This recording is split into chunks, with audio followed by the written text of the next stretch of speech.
How are you everyone? Today I will cover the most popular fast food of Americans. So today is what's the good pairing wines with hamburger? I think one of the biggest problem for modern people is that they don't have much time for serious and real talking with their families. Who made a lot of money, what's popular these days, etc. Not meaningless gossip talkings, whether we are living right now or how we should live about the purpose and meaning of our life. Is real talking with a family who has a faithful obligation to love. So far, if you have left this important task to each member, school, and church and neglected it, now is the right time to correct it.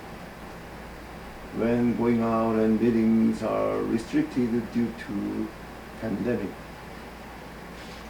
So one of the main purposes of this class is to guide you so that your family can enjoy fast food with wine. There are many types of hamburgers, one of the fast food Americans enjoy today, but among them I will focus on the In-N-Out burger, which is loved by many for its fresh taste, delicious sauce, and entrepreneurial spirit.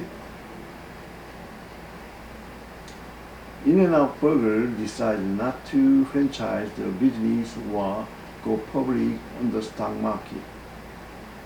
One reason for this is the potential for quality and customer consistency to be compromised by excessive growth. The company's business practices have been noted for employee-centered personnel policies. For example, In-N-Out is one of the few fast food chains in the United States to pay its employees more than state and federally mandated minimum wage guidelines. Also, the In-N-Out has been rated as one of the top fast food restaurants in several customer satisfaction surveys. I really enjoy In-N-Out burgers. Founded in 1948 by Esther Snyder and Hattie Snyder, In-N-Out Burger is headed by Lindsay Snyder.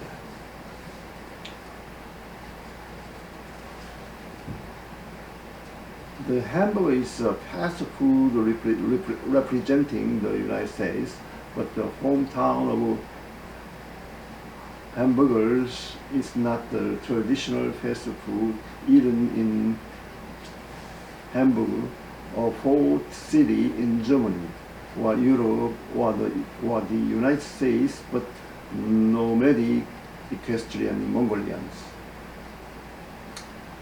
The Mongolians who lived in the vast grassland of Central Asia lived with sheep and horses, were often mobile, so they put a mobile house named Ger and developed a food that was developed to make it easy to eat while livestock grazing.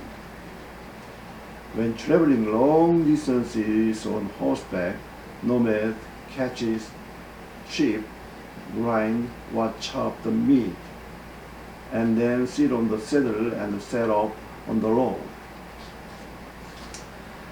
Raw meat chunks are tough and difficult to eat unless cooked, but ground or minced meat can be easily eaten.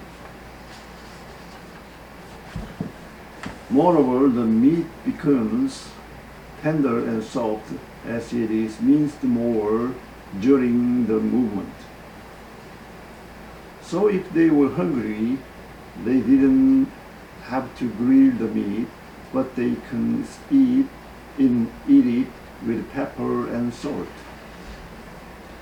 It is prototype of the minced meat patty in a hamburger. It is thanks to Genghis Khan that the minced raw meat used by Mongolian nomads was brought to Europe. The main power of Genghis Khan's army, which has expanded to Europe, is characterized by moving quickly on horseback and attacking enemies in full swing.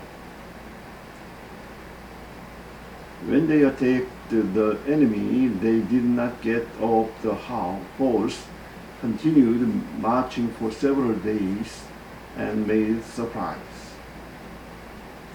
As such, there were many times when Genghis Khan army had no time to get off their horses, light a fire, and eat. So they always carried the lamb meat in the saddle, holding the reins with one hand and chewing the meat with the other. When Genghis Khan's grandson Kublai Khan invaded Moscow, they fought with meat in his saddle. After taking Moscow, the food was delivered to Russia.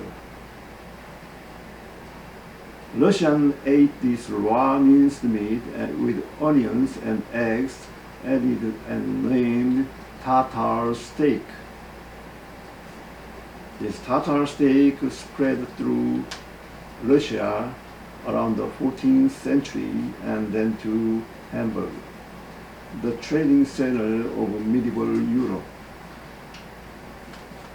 Since the port city of Hamburg was a place where trade was active with the Arab state, Arabs became a habit of eating minced lamb with spices, which is called kibbeh. Minced mutton began to spread throughout Europe, mainly in the Hamburg region. In Europe, mutton was replaced with beef or pork, and instead of raw, roasted meat began to be eaten. The first hamburger in the United States was developed by the Texas butcher Davis in the 1880s, sandwiching meat between bread. After seeing this menu, the German immigrants who lived there remembered the Tartar steak they had in Hamburg before they started calling it a hamburger. The name hamburger first appears in the literature in the Oxford English Dictionary, where hamburger steak is defined as salted beef.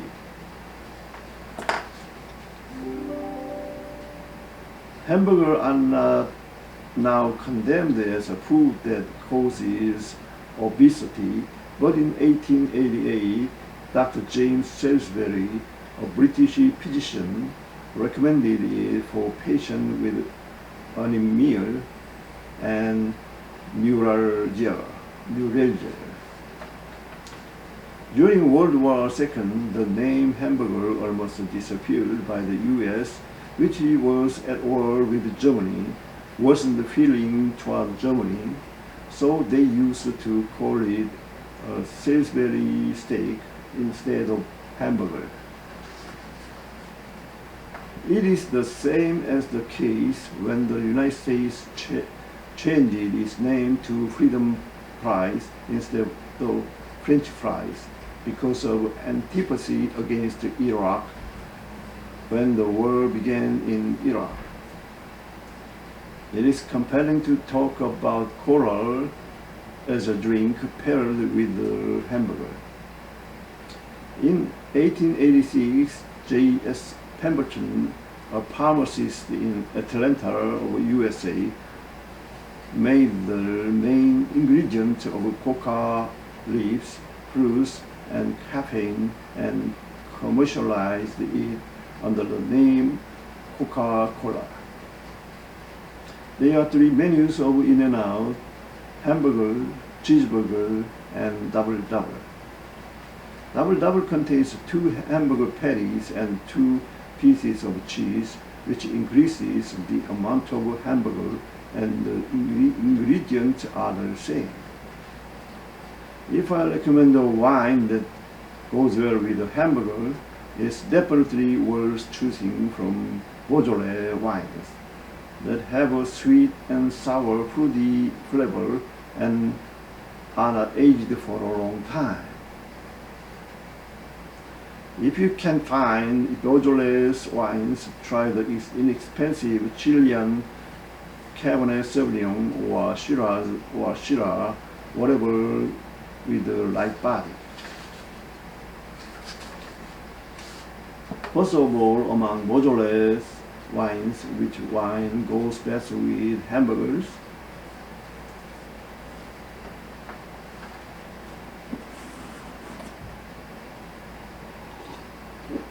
Freddy is the best of the 10 Cru Beaujolais.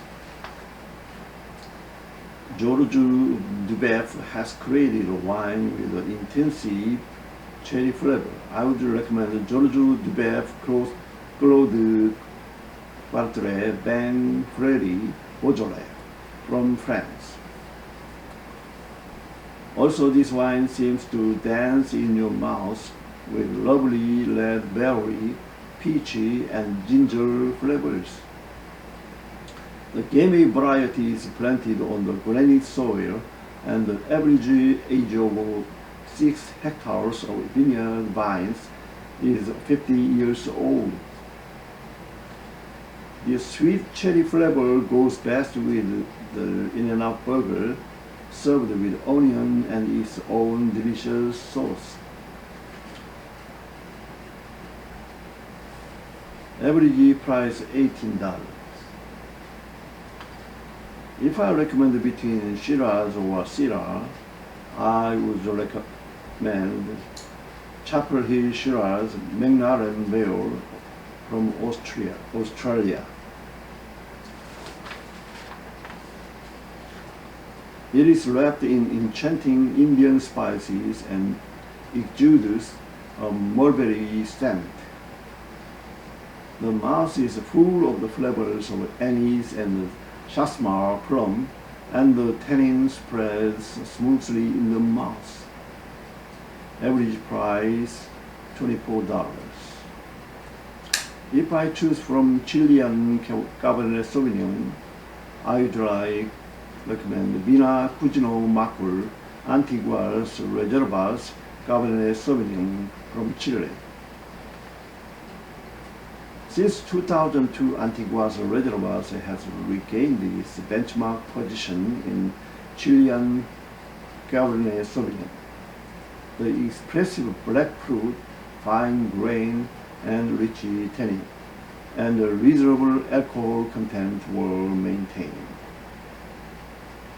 While numerous enologists followed the modern French wine of excessive oak maturation and excessive price, they did not meet this and sharpened their beliefs. Average price $16. That's it for today. Please be sure to subscribe, like, and share with others so that this program can be continued. Thank you very much. Bye-bye.